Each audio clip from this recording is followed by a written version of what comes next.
Ternyata di dalam rumah tahanan ini, para narapidana atau warga binaan ini ternyata tidak hanya menghabiskan waktu dengan makan, minum, dan tidur saja. Sebagai warga binaan, petugas rumah tahanan mencari cara bagaimana mereka bisa memiliki kemampuan atau skill yang bisa dimanfaatkan untuk mencari nafkah ketika mereka bebas nantinya. Inilah yang mendorong petugas rumah tahanan wanita di Pondok Bambu memberikan fasilitas-fasilitas pendukung seperti sarana perpustakaan, sanggar tari, salon, dan kerajinan tangan. Faktanya, kerajinan tangan mendapat respon positif dari warga binaan di sini. Mereka mengolah dengan baik sarana dan bahan-bahan yang sudah disediakan oleh petugas. Mereka dapat menghasilkan karya kerajinan tangan yang berkualitas. Awalnya, kerajinan tangan yang dibentuk adalah kerajinan tangan dengan menggunakan mote atau manik-manik.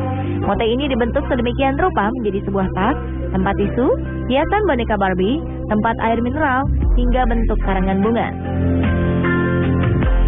Di kamarnya masing-masing, para warga binaan dapat mulai belajar bentuk-bentuk kerajinan dari yang paling sederhana.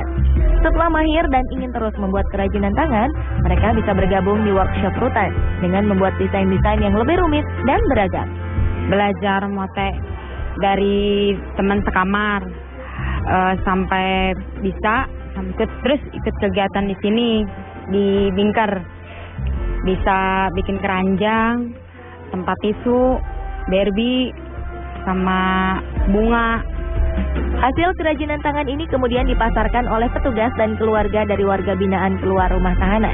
Bagian keuntungan yang diperoleh menjadi hak dari warga binaan yang kemudian ditabung kepada pengurus rutan untuk menjadi bekal mereka kelak selepas keluar dari rutan atau untuk digunakan jika ada keperluan. Nah, hasil ini sendiri 50% pembagiannya adalah untuk warga binaan pemasyarakatan.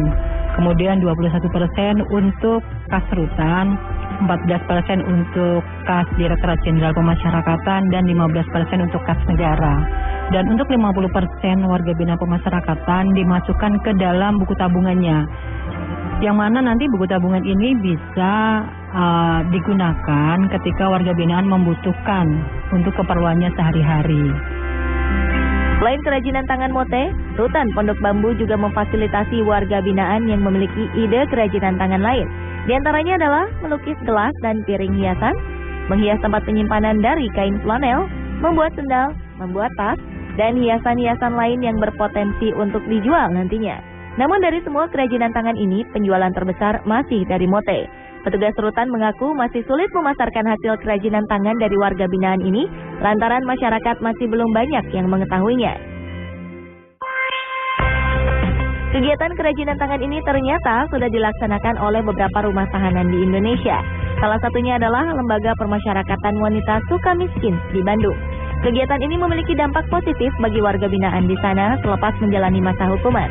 Tidak sedikit alumni dari Lapas Wanita Sukamiskin meneruskan usaha kerajinan tangan yang didapat dari lapas menjadi sebuah usaha dan mata pencaharian yang menguntungkan bagi keluarga. Lapas Sukamiskin kemudian mendapat bantuan dari salah satu pengusaha butik kain perca, Titin Agustina, yang bersedia memberikan pelatihan kerajinan butik batik dari kain perca. Saat ini ada 10 warga binaan yang berhasil dilatih. Mereka menjahit produk kain perca sesuai dengan desain yang diberikan. Hasil jahitan mereka kemudian diambil oleh Titin untuk dipasarkan online melalui internet dan toko-toko yang sudah menjadi mitranya. Produk-produk yang dihasilkan dari kain perca batik ini berupa bed cover, alas piring, bantal kursi, tutup galon, tempat tisu, dan dompet. Pemirsa, inilah sisi lain wajah rumah tahanan wanita kita.